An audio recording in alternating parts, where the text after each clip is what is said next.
Y estamos el día de hoy entrevistando a la doctora Mónica Caudillo Contreras, que es doctora en Sociología, especializada en demografía y actualmente es profesora asistente en la Universidad de Maryland.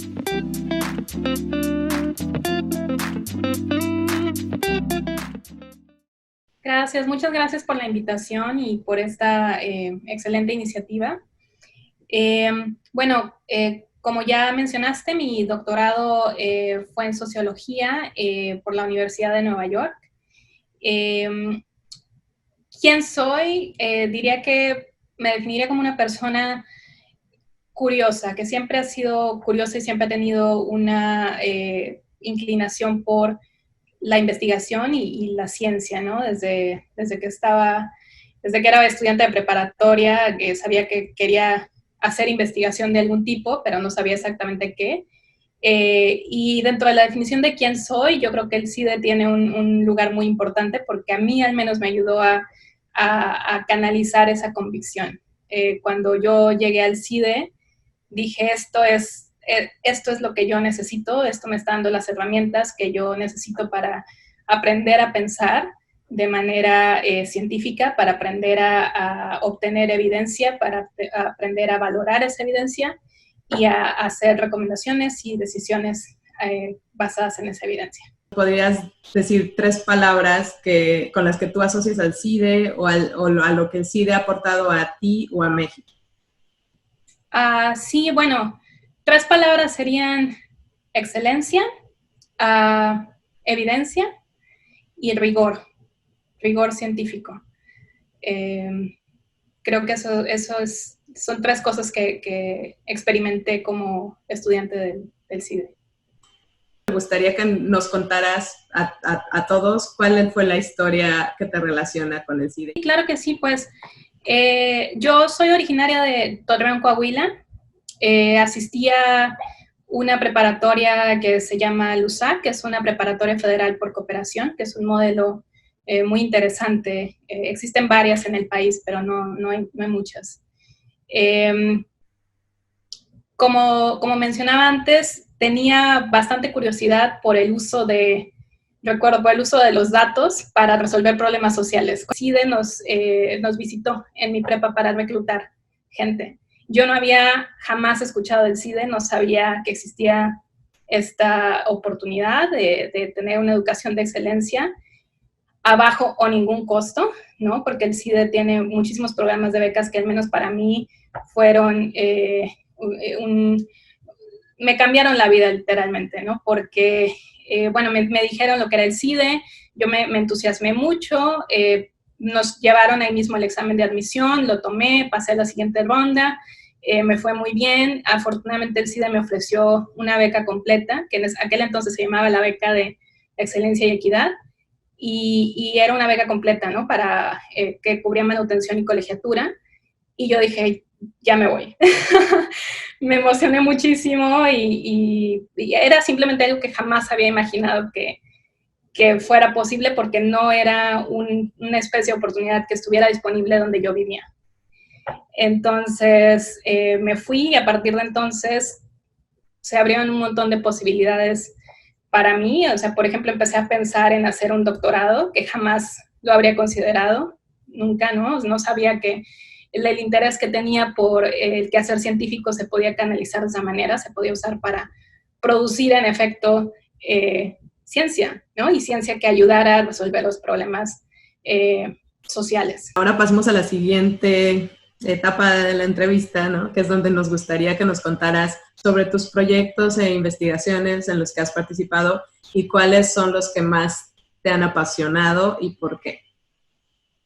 Sí, pues cuando recién egresé del CIDE, uno de los primeros trabajos que tuve fue en un think tank de educación, una pequeña organización que se dedicaba a evaluar programas de educación, que se dedica todavía, que se llama Fundación IDEA. Y esto fue muy formativo para mí porque, bueno, en el CIDE obviamente tuve una formación muy rigurosa en métodos cuantitativos, pero en Fundación IDEA, además de aprender a aplicar estos métodos cuantitativos, también aprendí la parte cualitativa de la investigación, ¿no? Y lo que se puede aprender mediante métodos cuantitativos que definitivamente nunca podrías ver usando una base de datos nada más. Y uno de los proyectos en los que participé implicaba visitar escuelas en diferentes lugares del país para hacer observaciones cualitativas. Era para evaluar un programa específico que se estaba desarrollando en las escuelas para saber si esto estaba ayudando a los niños o no. Y eso lo disfruté mucho porque me permitió ver diferentes realidades más de cerca. Y como dije, darme cuenta de problemas que jamás hubiera imaginado si me hubiera quedado detrás de mi escritorio. Entonces pude tener acceso a escuelas rurales, ¿no? A escuelas indígenas, hablar con papás, hablar con maestros, hablar con niños en escuelas rurales, escuelas indígenas, para saber cuáles eran sus necesidades. Y más allá de contribuir a evaluar el proyecto que estábamos evaluando, creo que eso me dio, lo agradecí mucho porque me dio una visión más amplia incluso de los problemas de la educación en nuestro país, ¿no? Cosas que jamás había pensado que fueran importantes tomar en cuenta y que son muy evidentes una vez que vas y hablas con la gente, ¿no? Entonces, creo que eso fue una de las, en mi carrera temprana, uno de los proyectos que más disfruté. Después eso me inspiró para buscar admisión a un doctorado en sociología, porque siempre estuve muy interesada en cuestiones de género, de familias y de desigualdad, básicamente.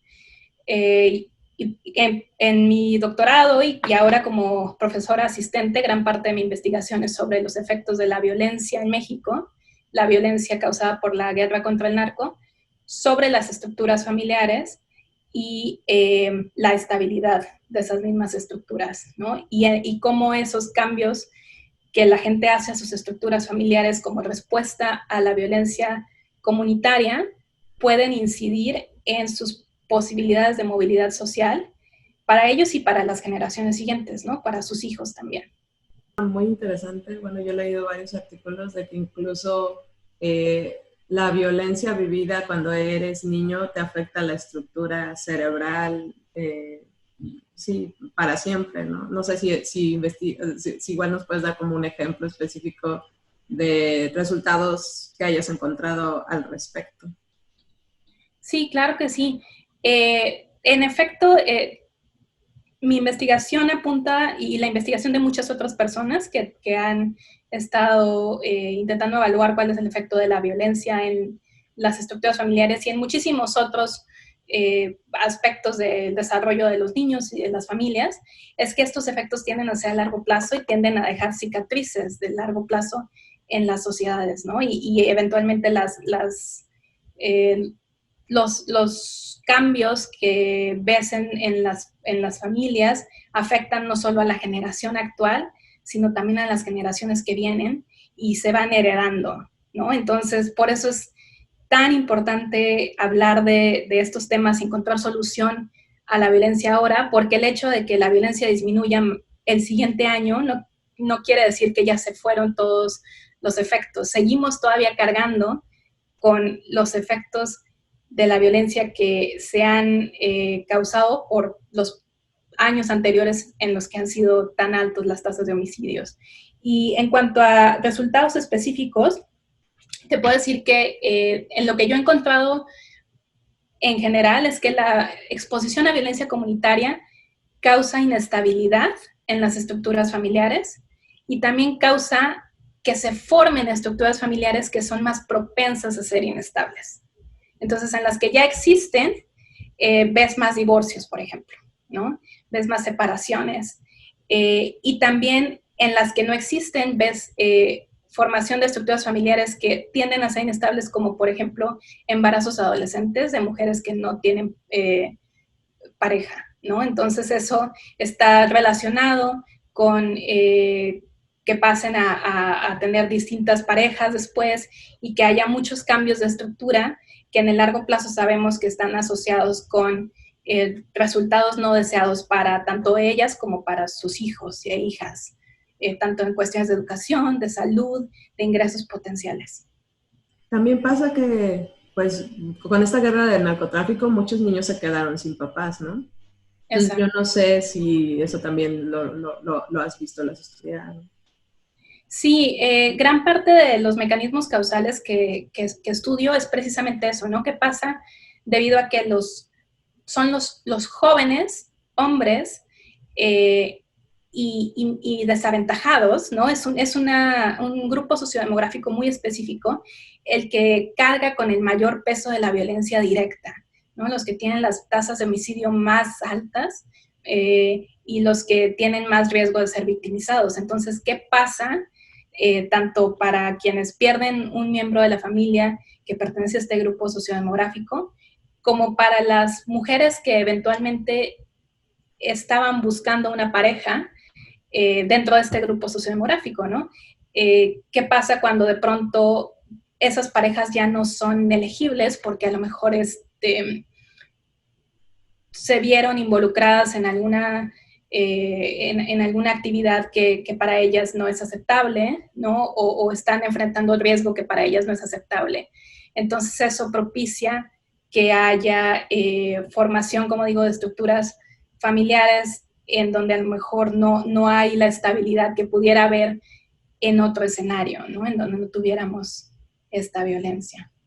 Me gustaría saber si tú tienes como algún consejo o alguna opinión acerca de lo que tendría que ser el gobierno, las empresas y la sociedad en general para que se mejore el apoyo a la ciencia y la tecnología en México. Sí, creo que de inicio escuchar a las científicas y los científicos es un excelente punto de partida. Que ahora mismo en México e incluso en los Estados Unidos es algo que no está ocurriendo, ¿no? Estamos pasando por un momento en el que en gran parte o una parte crítica de la población está empezando a dudar si realmente la ciencia es importante, deberíamos creer la ciencia, deberíamos usar la ciencia para guiar nuestras decisiones. Y eso me parece muy alarmante y muy peligroso y no me gustaría que ocurriera en México. Entonces, la primera recomendación que yo haría es escuchen, ¿no? Escuchar a las y los científicos. Es realmente impresionante lo que las y los científicos en México son capaces de producir con los recursos tan limitados que se tienen. Y yo lo veo ahora desde otra perspectiva, dado que estoy haciendo ciencia en el extranjero, en una universidad extranjera, en la que si bien es una universidad pública, la cantidad de recursos que hay a mi disposición son enormes comparado a lo que sé que, por ejemplo, los profesores del CIDE tienen, ¿no? Y no se diga los profesores de otros centros públicos de investigación. Y no obstante, las y los científicos en México aún así se las arreglan para producir ciencia de muy alto nivel y muy competitiva. Entonces, imagínate si se les diera más recursos, si se les garantizara un salario que fuera conmensurable con sus habilidades y con su preparación, ¿no?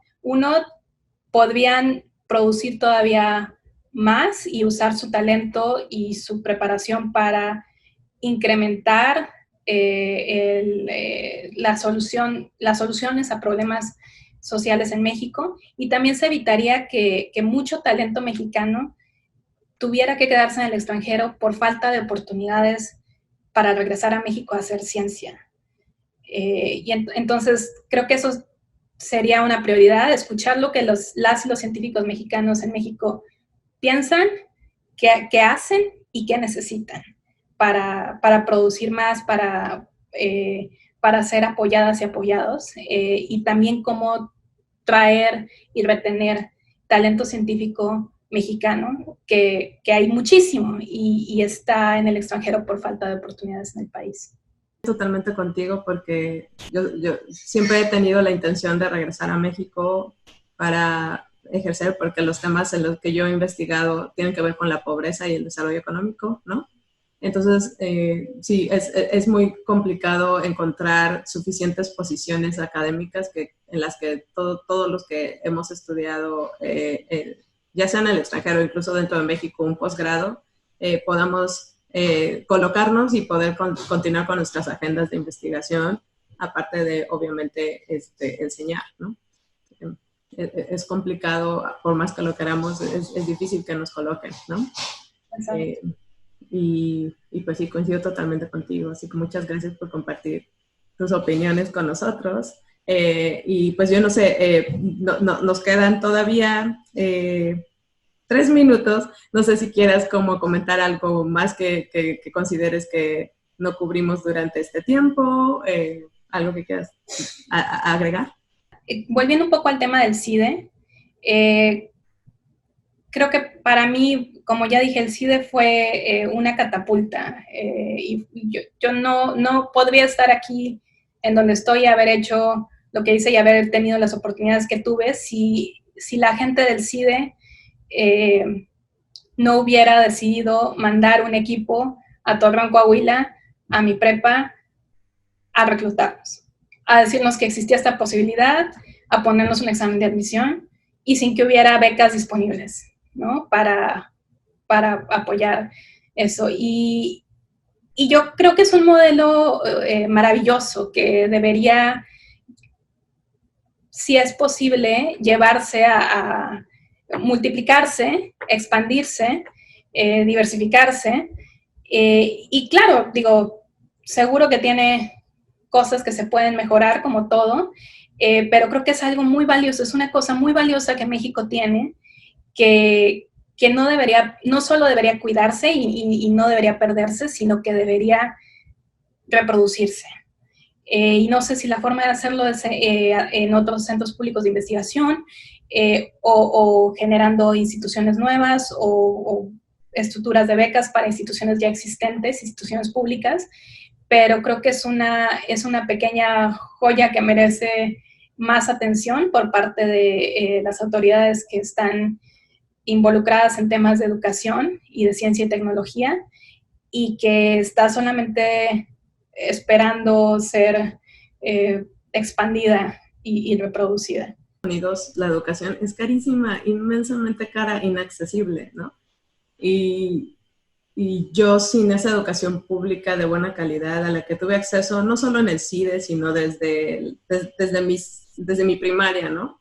Uno empieza a buscar cuál es la primaria mejor de la zona, y entonces te vas ahí y le echas muchas ganas, ¿no? Y es gratis, y aunque a tus papás les cueste trabajo comprar tus útiles escolares, tú estudias y no tienes ningún obstáculo económico para poder incrementar tu cultura y tu conocimiento, que yo veo que aquí sí es un obstáculo fuerte, ¿no? En Estados Unidos. Entonces, es de las cosas que México sí debe preservar y luchar por eso a capa y espada, porque es lo que nos hace ricos en términos como de patrimonio, de conocimiento y de poder aportar ideas y soluciones a los problemas que México enfrenta, ¿no? Exacto.